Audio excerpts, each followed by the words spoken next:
What's up, everybody? Thank you for tuning in to another episode of the Delivered Lumens podcast. Today on the show, Tiffany Wisniewski, Twiz Creative is my guest. This one's a little different.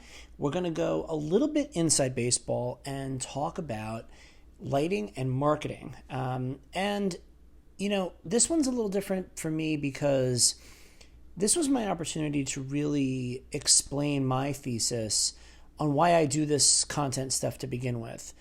I believe that we are communicating in ways that are completely new and different in our industry. I think COVID accelerated that. And so in this conversation, we are going to talk about the role that online communication and marketing play in how we communicate about light, how specifiers learn about products, why rep agencies are so vital to crafting relevant messages for lighting specifiers, and how we can better communicate as an industry to the broader world. Thanks so much for listening. If this is valuable to you, please share it with some of your colleagues. I'd love to grow this show and grow the audience so that we can have bigger and deeper conversations with the lighting community. Without further ado, here's me and Tiffany.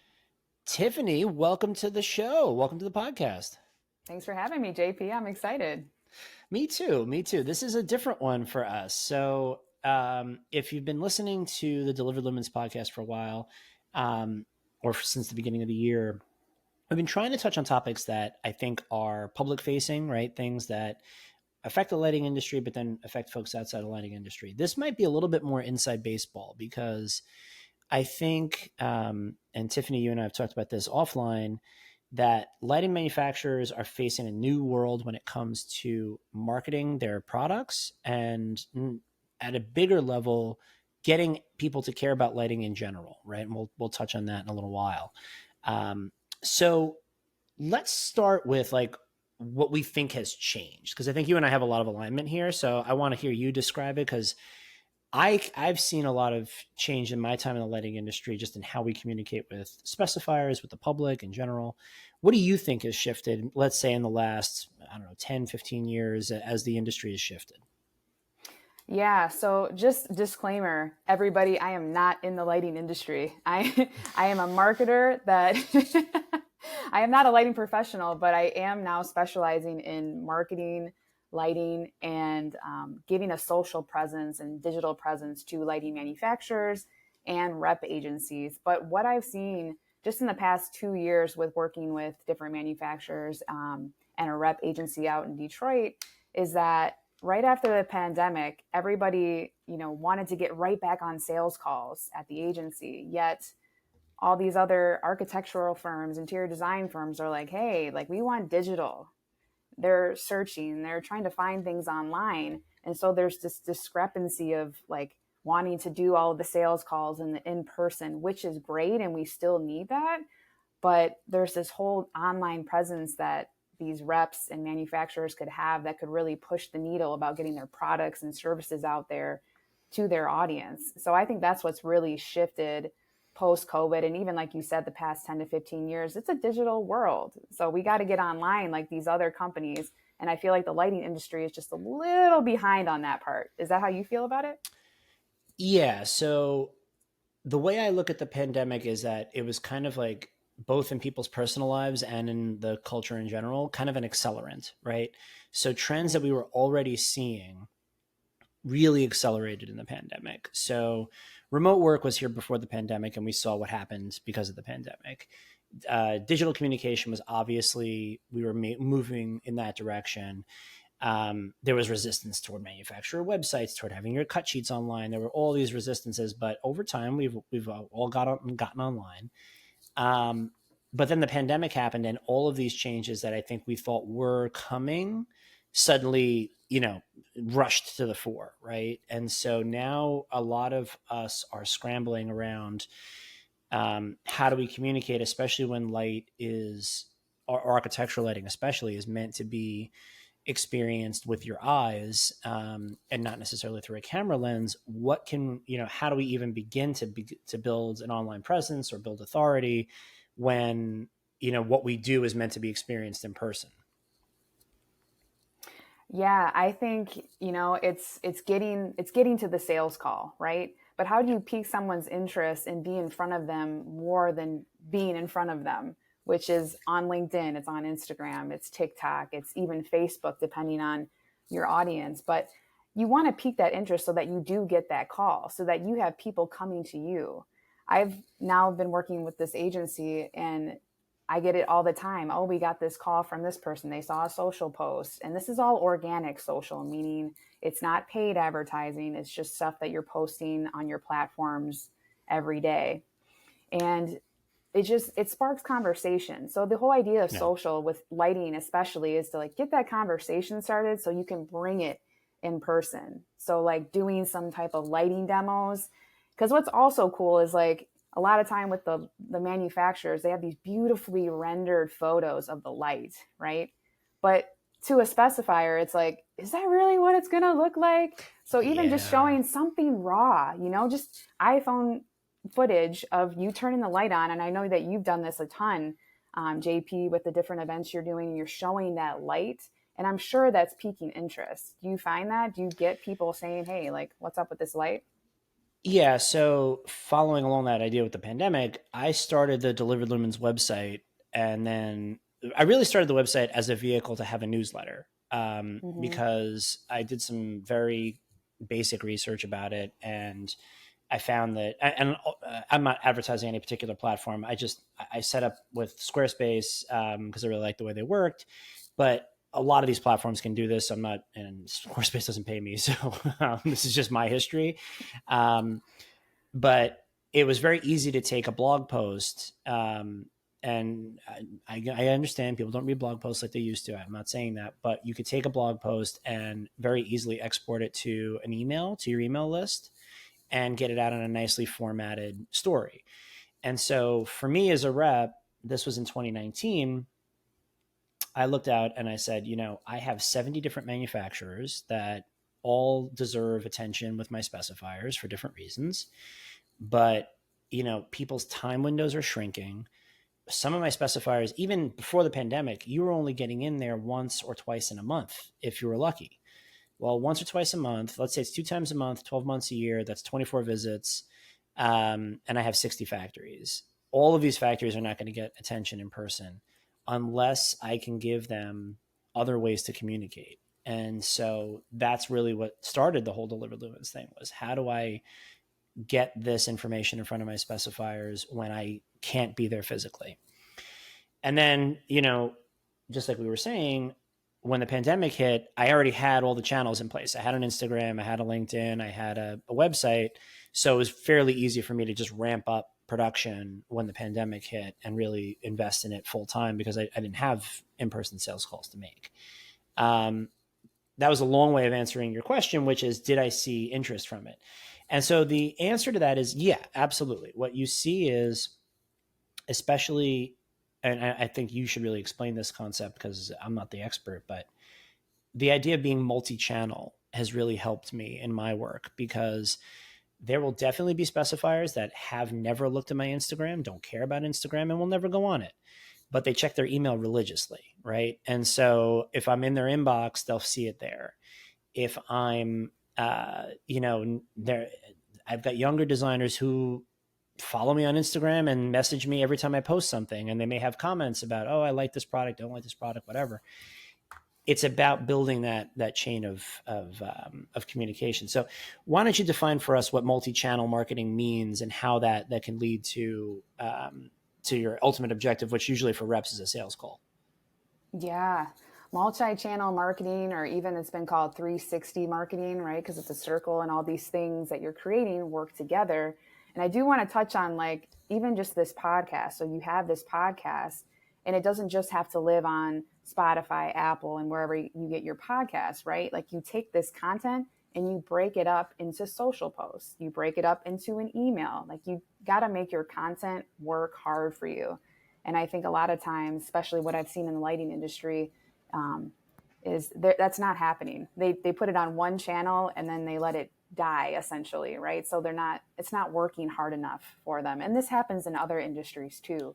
So really getting back to that multi-channel, and it's knowing what the channels want. Like Instagram wants short, vertical videos, right? Reels. that catch your viewers' attention. It does skew younger, so your younger designers, specifiers. And then you've got LinkedIn, where you should post your blog, right? Because people are looking to learn and read on LinkedIn, start a conversation on LinkedIn. And then, of course, like you said, that blogs aren't important, people aren't reading them. However, for SEO purposes, right? Search engine optimization, for that to be on your website, all those different keywords, whether it's like decorative, linear, something that somebody would be searching in Google. If those keywords are in your blog, that blog might show up, depending on how well it's done. Yeah. So that is important. So I think creating like a bigger piece like that, a blog or a podcast, and then splitting it up into a bunch of different pieces. So having somebody, edit and cut it up like you do, or having a marketing team do that, or somebody like me, it's going to make your content work so much harder and go further. And then there's continuity, right? Like someone saw it on LinkedIn. Now I'm seeing it in my inbox, and it's those hits after hit that people start to remember. And I think you do a really good job of that on your platforms as I've been following you. Well, so let's talk a little bit more about that. Let's talk a little bit about this idea of building authority, or I look at it more as telling your story, right? So I think that, the real, what's the right way to say this? I think the reason why most content, especially stuff that was just blasted out, in the pandemic, but I think factories got better as time went on, but not dramatically. Some factories really figured this out and some factories didn't. But is that no one wants to be advertised to in a social platform. The analogy, I guess, would be like you go to an industry event or a party or something. If a manufacturer ran up to you at a party and was like, "I have this great new thing, you should specify it," you'd be like, "Get away from me," right? Like that's not a thing you would want to have happen. But if you engage with them as a person and you learn a little bit about who they are, or maybe you've known them for a long time and you're learning more about them, and then you can get into why you're doing things the way you do it. Why do we build fixtures the way we build them? Why are we invested in this platform or this way of doing things? Now, maybe it becomes a little bit about synergy. It becomes about, oh, you make a kind of light that I could use on my next project, and you make a kind of luminaire I could use on my next project. And then, you're exchanging business cards and you've got a meeting, right? To take that party analogy all the way out. Social media is similar. Can you talk a little bit about how you can build value and grow authority online, and how it's not just about blasting out sort of advertised photos and a perfectly polished image? Yeah, and it's really about showing your face, and people hate to hear this. They don't like getting online, they don't like making videos. You do it. I don't know how comfortable you are doing it, because some people I know are like, I hate it, but I do it because I know I need to, and over time you get better. Do you feel like you're comfortable with it? I'm comfortable doing what I really like doing is the lighting demos themselves, like actually talking about the products. That part I think is just fun, but the stuff where you're just talking straight to camera, and that took a lot of getting used to, that you could just sort of get up and talk to a camera and a bunch of people would see it, is a weird thing. But when I get into the lighting demos, it's like, I just think of the camera as like the people I would talk to in a sales meeting or in a presentation or something. And that's relatively easy for me, but the other stuff is hard. Yeah, and that's exactly what I tell sales reps is like, it's just a meeting. What would you say to, a specifier, or what are some applications this light fixture would be good for? Let's run through the benefits. And I always say, like, this can be cut. It can be edited. It doesn't have to be, a straight through thing. And that typically will calm people down. But as far as authority, just having your face online as you're scrolling through LinkedIn, you're getting in front of people, right? It's the same thing as if you were in person, not exactly, but at least you're getting that FaceTime. You're seeing you multiple times. They're getting to know, oh, this is the guy that does the demos. What does he have today? What is he unboxing today? What is this? Can it help me? And I think it really is, like you said, you don't want to run up on somebody at a party and be like, I have this fixture for you. It's going to be perfect. But what you can do is position it as value. Like, are you looking for a linear fixture that disappears in your design, and, you know, something that's going to pull them in and something they actually want, instead of leading with, I have something for you. Like, what can I bring to you? I know you have this pain point. Here's how I can solve it. And it's just like you said, having a conversation. It doesn't have to be salesy. You definitely can have those salesy type posts. Like, if your manufacturer or agency has some type of offer or deal happening or an event, you need some of that advertising type stuff, but you need to mix it in with that personal feel, as if you were just on a sales call talking to a specifier who you've built a relationship with for 15 years already. So I think it's really a mix of that. It's just getting online and trying it. Yeah, so let's talk about that for a second. So, you know, I think one thing that you've mentioned in some of your work that I think, and the stuff that I've seen you share, is audience targeting. Mm-hmm. We tend to think about it like the specifier, but that's a very blanket, generic way of thinking. Can you talk a little bit about what some of the work a brand might want to do is around, okay, I'm trying, okay, you know, Tiffany's convinced me I need to do posts on social media. Now, what do I do? So, um, what is some of the background work, or what is, like, before you pick up a camera or your phone, or before you write a post or whatever you're going to do, what is some of the steps you should take in terms of crafting a message or thinking through a message? Where would you start with our hypothetical lighting manufacturer? The biggest thing is understanding your sales goals, because a lot of times you've got this marketing team and this sales team, and marketing's like, oh, we got this idea, and they throw it over the fence and a bomb hits the sales team, and they're like, what is this campaign? Or this is not what our end users want to see or our clients want to see. And there's this discrepancy. So what I say with any industry is you have to align marketing with sales. Like, who are we trying Mm-hmm. to push? Like you said, you had these 60 manufacturers. Well, for this month, who do we want to talk about, and what fixtures are we talking about, or what's going on in the agency that we want to promote? So, like, at least getting that kind of aligned, so that you as a salesperson on calls are talking about the same things that they're seeing on social media or on the website, on a blog post. So it's aligning that first. And then, like you said, understanding who the specifier is for these fixtures. Is this more appealing to an interior designer? Is this the benefits, Right. you know, does that work for them? Or is this at the stage that an architect would really care about? You have to understand kind of who those people are, and then craft the language that they know. So talk more designy to the designers and more factual to the engineers and the architects. And if it's a general brand message, then you just have to let your brand as an agency, or as a manufacturer, come out. Like, who are you as a Yeah. brand? You know, are you fun and bold? Are you sleek and mysterious? And just let that come out in the language of a caption, or how, you know, your salespeople or marketing people speak on camera. So before we do anything, it's understanding what the sales goals are, and then aligning that, and then knowing who those clients are. Who are you speaking to? And maybe even get granular with it. Like, what actual firms do we want attention from? And speak to them like you're speaking to those firms. Yeah, so that's a huge point right there. That I want to, we move on from it, I don't want to forget it.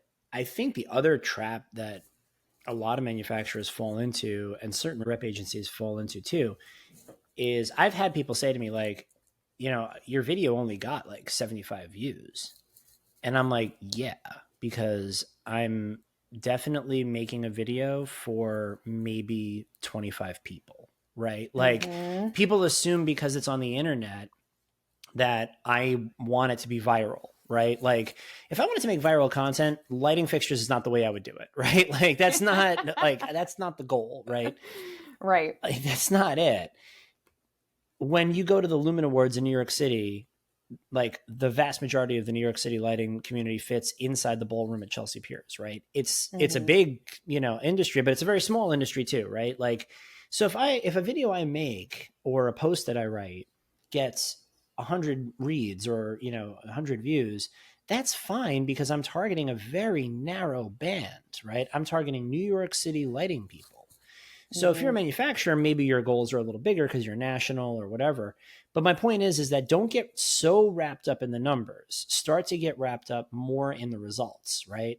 Are the Yes. people that you care about seeing this stuff in the places that you need it to be, right? So when you're talking about audience targeting, let's talk about not just is it an interior, are the people that you want to sell this to interior designers, architects, lighting designers, engineers? Are they the younger crowd that's going to be on Instagram? Is it the email, is it an email campaign? Is it is it a video? Is it a whatever it is? And going back to your point earlier, you can make a piece of content that fits all of those buckets if it's thought through ahead of time, right? So you do the video, and maybe the video becomes a short, maybe it becomes a this, maybe it becomes a that. But thinking through what those messages are across those channels is the way that you're going to get any kind of purchase with this stuff. And it builds over time. Right, exactly. Overtime is a huge thing. People think, oh, I'm going to start posting on social media and next week I'm going to have all these calls. And it's like, no, you got to build that awareness over time. And like you said, the Yeah. views, it's great, if you get 25,000 views, but you know that your audience is not 25,000. So you're just getting views from, who knows who, right? On Instagram Yeah. or something like that. But the way I really kind of gauge engagement or how social is performing is by the comments, like who's commenting on it, who's Mm. who's actually liking it. But comments are for sure. And then a lot of times people will just throw content out there, and they don't engage with their viewers or the people that are actually commenting. They're not commenting back. They're not asking a question to those people who took time to make a comment. They're not following up. Um, so social media is a long game, and you have to engage with people. You can't just throw content out there and not do anything about it. Does that make sense? It totally makes sense. And I think that if you're in sales, especially in the specification sales channel, you should understand that because whenever you take on a new account, you're not writing business with that account on day one, right? You're Right. generally building trust and you're building a long term relationship with that account that will take anywhere from 18 to 24 months to actually bear into projects that turn into revenue. That's just the Right. way it is, right? And if that's true of in person traditional sales tactics, it's not really any different for social. The other thing to think about with social and digital campaigns is specifiers know, like, if you're somebody that books appointments and goes in person, I guarantee you every specifier knows, oh, rep A, she's great. Every time she comes in, she's bringing relevant products and she's not wasting our time. It's not just a free lunch. Like, we're getting in there and really enjoying and engaging with the stuff that she brings in. Rep B consistently wastes our time. He doesn't Mm-hmm. get as many appointments with us because he's only showing the thing that his sales manager told him he has to show, not the thing that we care about as an office. Waste of Mm. time, would prefer he doesn't come back. It is the same on social. If you're just blasting out content that is not valuable to the people that you want it to be valuable to, they're going to tune you out. If you other on the other hand, if you're posting stuff that people do want to engage with, that they're learning from, then you become something that the algorithm will continue to surface for them because they see that the websites, whether it's Instagram or YouTube or whatever, will see that you are creating things of value because people stick around. They keep watching it or they keep reading it or whatever it is, or they comment on it. So, you know, you have to find ways to create content of value, not just blast out advertisement style posts that no one's going to care about. Right. Yeah. Actually taking the time to figure out what like is of value to those people and not just what's going to benefit you. Because a lot of times that's not appealing. It just isn't Yeah. appealing to people. And like you said, people are bombarded all the time. There's plenty of paid ads on these platforms that we have to deal with that we don't buy into, that just show up. And so something that is in our own industry that we actually like and want to learn more about if that's not providing us value, then there's really no point of being there. And you either tune them out or you unfollow button. Like there's a couple of Right. options there, right? Right. Right. Oh, for sure. For sure. Mm-hmm. Um, so talk a little bit about when you work with clients, and whether we're talking about the lighting industry or outside of the lighting industry. Um, what is a typical workflow? Like I'm thinking about the vast majority of lighting manufacturers that I deal with are not major conglomerates. They're usually smaller companies. There's usually one, maybe two marketing people within that firm. And they're in charge of everything from like putting together the cut sheets to, the website to social. So they're overloaded too. Mm-hmm. Um, what are some of the things that you identify with smaller companies as goals, right? Do you have like benchmark goals, like let's put out a piece of content every week, or is it much more let's talk when we have something to talk about? How do you think about that? Yeah, that's a great question as far as like, how often do we put content out on social media? I, create different packages and let them decide. I always say Mm, like I would love to post at least 3 times a week. So you hit, half of the week. And so you're staying consistent and your mm, audience is seeing you and you're building something. I never recommend taking a break. Like there's only a couple times during the year that I will say, hey, maybe let's not post on these week. And it's normally like the week of Christmas, unless you have yep. like something that's very relevant to people that might be fun or entertaining. And the week of 4th of July, that those 2 weeks just get really low engagement just across any industry. But other Mm, than that, you want to keep a consistent face to face with your brand and your consumers on social platforms. So I like to say, let's start with 3 posts a week. Sometimes that's a little out of people's budgets. So we'll be like, okay, let's do two, or, 2 and 3 and 2 and 3, sure. whatever, makes them feel comfortable. But yeah, we have a cadence, right? And we stick Yeah. to that and try to stick even to like the time that we're releasing things. So people become used to that and aware of that. Like, okay, well, Deliver Lumens is posting every Monday, Wednesday, and Friday at noon. And I know I'm going to, see either a demo video or he's going to be talking about an event coming up. And you just start to kind of build that awareness just by being consistent. Oh, Tiffany, if I was that consistent, that's a goal I aspire to. Um, Me too. It's something I push my clients to, and I have a hard time doing myself. So it's tough. It definitely is tough. But if you have a professional doing it for you or working with that marketing team, which is great. I love working with people yeah. on marketing teams so they get it. Um, it's just a lot easier to have somebody just on social. It really is a full-time job, for a small company. Yeah. Yeah, it is. It is. One of the people ask a lot, like I've had other salespeople ask, like, when do you find the time to do this stuff? So here's the thing. And I think this is where the real mindset shift. That's what I want to say. Mindset shift needs to happen. So what I do every day now is the content, for lack of a better term, right? Like Mm-hmm. I am actually going out and talking about these lighting fixtures and these brands every day in my day work. So it's about shifting your mindset to, can you capture some video of this? Can you capture some photos of this? And then if you're lucky enough to have a marketing person within your agency or, an outside consultant, they can take that information or that content and they can mold it into something that's actually kind of interesting, right? So it's more about shifting your mindset to making sure that, imagining I'm only talking to 5 people right now, but what if I was talking to 5 people plus other relevant specifiers in this space? You can be doing Mm-hmm. that almost all the time if you think it through.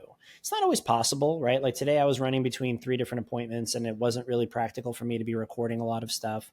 But on the days that I can, I absolutely do. And then it becomes the stuff that you see later on when I have time to edit it and put it out there. So it's all doable. It's just a matter of shifting your mindset to always thinking about how I can reach a broader audience with whatever activity I'm doing at a given time. Right, exactly. And then not having to post it right away. Like you said, it could be something later. I always tell people, when they're taking their clients out to dinner or out to the US Open or to a hockey game or something, like grab a couple photos, maybe a couple like videos of you with those people, and then just tagging them too, Yeah. posting it on your personal LinkedIn as a salesperson, or sending it to the company to post as a rep agency or manufacturer, and tagging those clients. It just makes people feel seen and special, and they're getting Hmm. recognition, and then that company can then share it and it becomes a ripple effect, right? So it's just, I think, yeah, like you said, grabbing the content when you can, and then having a person like myself, who's kind of more of a freelance company, having people come Yeah. out to events and shoot social content for you, because I know that when I'm doing an event, when I'm hosting it, it's hard to shoot your own social content when you're interacting. So having that content creator there to grab that different content, for a couple hours or at the peak time during the event, um, really is a better idea, because then you can focus on what you got to focus on in the in-person stuff, and then that other person's just grabbing some content for you that they can then edit at a later time to post either that night or the next day, you know. Sure, sure. I mean, Mm. there's ample opportunity if you're living a life within the industry to capture parts and pieces of it and share it. That's something that I think is kind of a solvable problem. It's more Mm-hmm. a mindset shift. Yeah. Can you talk a little bit about? Um, so we touched on it in the beginning, but I want to kind of come back around to it because I think it's important. We're talking about reps and individual lighting manufacturers almost interchangeably, but I do think there's a slightly different but overlapping set of goals there. And how do you see the relationship between, say, the marketing agency or the manufacturer themselves and the representatives that are doing the sales work? Do you think that are there some easy ways to create synergy there, or is that something that we really need to work on as an industry? Because we work with independent sales and sales reps, so you're redoing the sales training over and over again. Do you see a way to make that more streamlined? How do you think about that when you're working with either a rep agency or a manufacturer?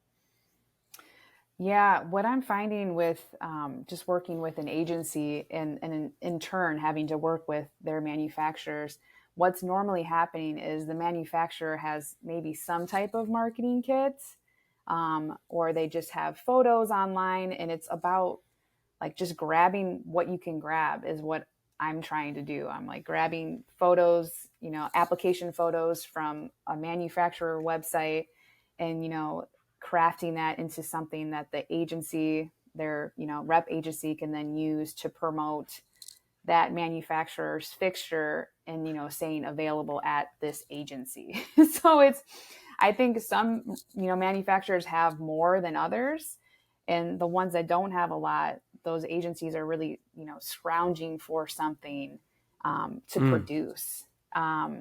And I think that's where lighting demos are perfect, because normally you have some type of um, light fixture or some type of kit that you can then take out and demo. So sometimes you got to create your own stuff. I go out to offices and do, lighting demos with the salespeople. So I'm not doing it myself because I'm not the lighting professional, but I will shoot it. Um, hmm. and I think it's really, like we talked about in the beginning, aligning the marketing with the sales goals. Like what are the goals? Um, and I think the more manufacturers can invest in creating assets for these agencies to use, the better that they can market, to their region. Um, and Yeah. if, but for me too, like if the manufacturer is struggling with creating that content, the rep agency, in my opinion, should step in and help. Because what I'm Hmm. seeing from a marketing standpoint is a rep agency kind of acts like a marketing agency for these manufacturers, right? They're repping them, they've got to go out and sell. And I think a lot of agencies don't position themselves or don't see themselves that way. How do you feel about that statement? Yeah. So I think that there's a couple of things going on there. So the first thing I would say is you know, the philosophy of the company is largely what's going to drive this. And when I say that, what I mean is if you're a manufacturer that came up in a spec market like a New York or a Chicago or a Boston or whatever, you're thinking about a certain kind of specifier, right? If you're a brand that came up in more of a like a package rep to architect market, you're thinking differently about how those products go to market. And so you're relying a little bit more on the relationships of your local reps to put together jobs and write orders. I think the marketing side of that, or what we need to think about is from a marketing perspective, is the message that goes out to New York City lighting designers is fairly specific. And that's where your rep can really be a major Mm-hmm. tool there, right? Because your marketing people may not really have exposure to that market, not know the language to speak to those kinds of specifiers. Similarly, I would know nothing about how to go into a territory like Florida, which goes to market very differently than New York does, and speak effectively to that market, right? I'd come in with my like, story and concepts of a fixture and a this and a that, and people are like, that's great. What's the lead time? How much does it cost? Like, it's a very different mindset about how to go into certain markets. So what your rep can do, especially if it's a major market like a Florida or Texas, California, is they can really inform what that messaging needs to be for that market. And Mm-hmm. so you may, as the manufacturer, set the tone. I want to sell more of product X. And I think that, it's a meat and potatoes kind of product for schools and hospitals. And I'd love to see it get sold into big markets like California, Texas, and Florida. Great. Talk to those reps about what they need to see to sell it into those markets that you want to sell to, right? Mm-hmm. Instead of just, I made a thing and I'm shotgunning it across the country and I'm hoping that people latch onto it. Really start to think about who is going to use this thing, and if once you know that, then reach out to those local folks who can help you craft that message. Mm-hmm. Yeah, and even like when those manufacturers come to visit a rep and do, dual sales calls, and they travel to different firms and are selling with, that manufacturer rep, use that as some time, take 5 minutes, 10 minutes and do a video with Mm-hmm. that manufacturer rep. And I'm sure you've done that too. Because then you're getting, not only the sales rep knowledge, but also, that manufacturer right from their mouth, what they feel, why this was created. Um, and you just get to know the people. The more you can kind of build a relationship, like, oh, I really like JP. I get his humor. And sometimes that's all it is. Like, I just like this guy. So I want to buy from Yeah. him. I trust him. And it's the same for manufacturers too. Like, if you like that personality or they have a really designy edge, like it's going to, pull different people. So I think as much as you can try to get people in front of the camera. It is a tough thing to ask. I know it is because Yeah. I've seen clients do it and ask, and it's awkward at first, but then you eventually get over it. And just like you, I mean, you're on the camera all the time. It seems like, and Yeah. people get used to it, and it does become effective. Well, and I will say this: if you're not a camera kind of person, Mm, if that's not your thing, there are other things you can do, right? So, one of the most effective pieces of content that I've ever done that actually was never really made it to social media because it wasn't really for that was I mm, took one of my exterior manufacturers that does a series of different optics with one fixture. You specify what that optic is. I literally just took the fixture endwise against the wall and then flat against the wall, and I showed the different distributions in photos. I took the exact same, photography setup, and it was probably like 25 pictures, and I packaged that in one incredibly simple PDF, and I sent it out to my specifiers. And that's as much content marketing as anything else, right? It's a functional tool that my specifiers like consistently will go back to because they look at it and they go, oh yeah, that's what this is going to look like. And, mm-hmm. I didn't have to get on camera for it. I didn't have to do anything fancy with an iPhone and set up a tripod or anything. I just literally made a little tool for them. So think about the space you're in too. Like if you're trying to sell like surgical suite. I had this on top of my mind because I did a surgical suite presentation this morning. Where's the white paper, right? Where's the study that says the right way to do this? What are some design guides that you can hand out that help out people to do this? There's other pieces of content you can make. And so think differently about what may be helpful for your brand is, I guess, my ultimate message there. Yeah, anything that you can do to add value, like you said. My biggest piece of advice there is to keep it as simple as possible, so it's easily digestible, depending on the platform, whether it is something that you're emailing or something that somebody's going to potentially scroll by. Make sure it catches the attention, and that you're explaining like, this is the thing I'm solving for you. You know, what if it's a video? It's the first 3 seconds to 5 seconds, and if it's a PDF, it's the headline. Like, what am I looking at? And that needs to be really defined, and make sure that it's, you know, hierarchical. Like you can see that first piece of value the first time that you look at whatever you're looking at. And I think that that's helpful to keep people's attention, so that they do come back to it, or they do save it, or they do, you know, use it as a valuable tool and come back to you for more. Um, so before we wrap up, let's talk a little bit about bigger picture. And I don't know, I'm trying to come up with a pithy catchphrase for this, but one of my long-term goals is to get more people that are not necessarily in the lighting industry to care about lighting and to care about what light can do in their everyday lives. Do you think there are ways in which everybody telling good lighting stories online helps raise, like the rising tide raises all boats, right? Like where if we're all Mm-hmm. talking about good lighting, even if we're trying to sell individual products, because we're talking about the same sort of root thing, are we going to raise up the lighting industry in general? Because I believe that will happen. I'm curious to get your take on it. Yeah, I think it's storytelling, like you said. What's a compelling story you can tell? And you see it all the time. People sharing things via email, on social media, that have nothing to do really with what they do or their industry, but it's just interesting content and it's a cool story. And I think lighting can absolutely do that. And it's something that we have to deal with every day, you know, most of the time subconsciously. Like, we don't even know that lighting is affecting us. And it's something that needs to be brought up more. And I think people really care when it comes down to like their health and how it affects them.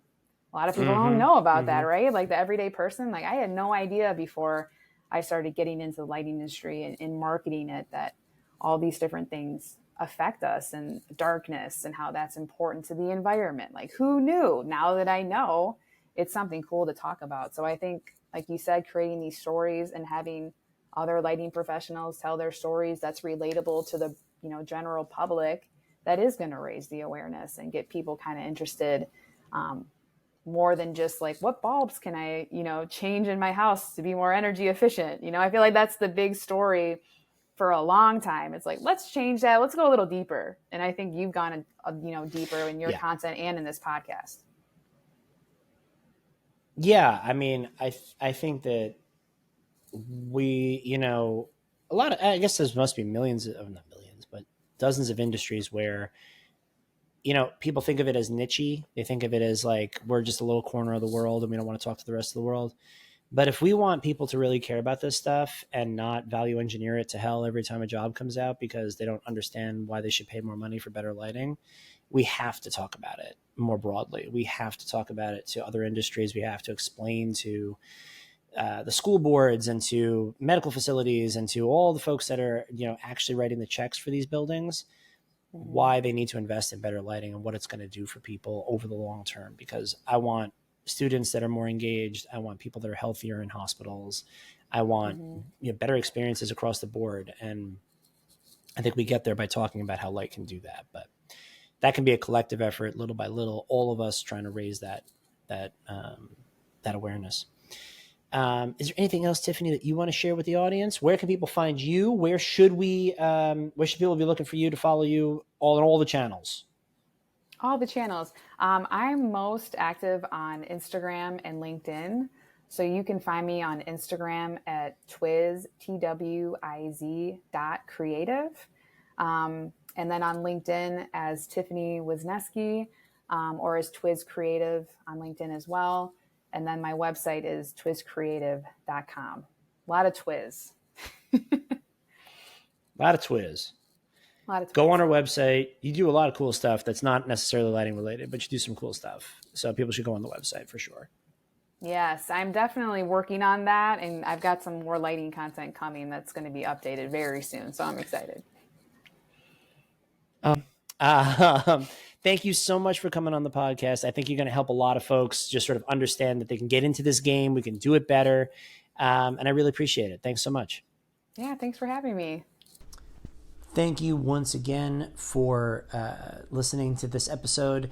If this was valuable for you, please take a minute, share it with a colleague, post it to your socials.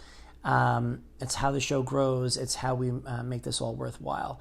I appreciate your time. You can find me at Delivered Lumens on Instagram and on YouTube, and I can't wait to talk to you more.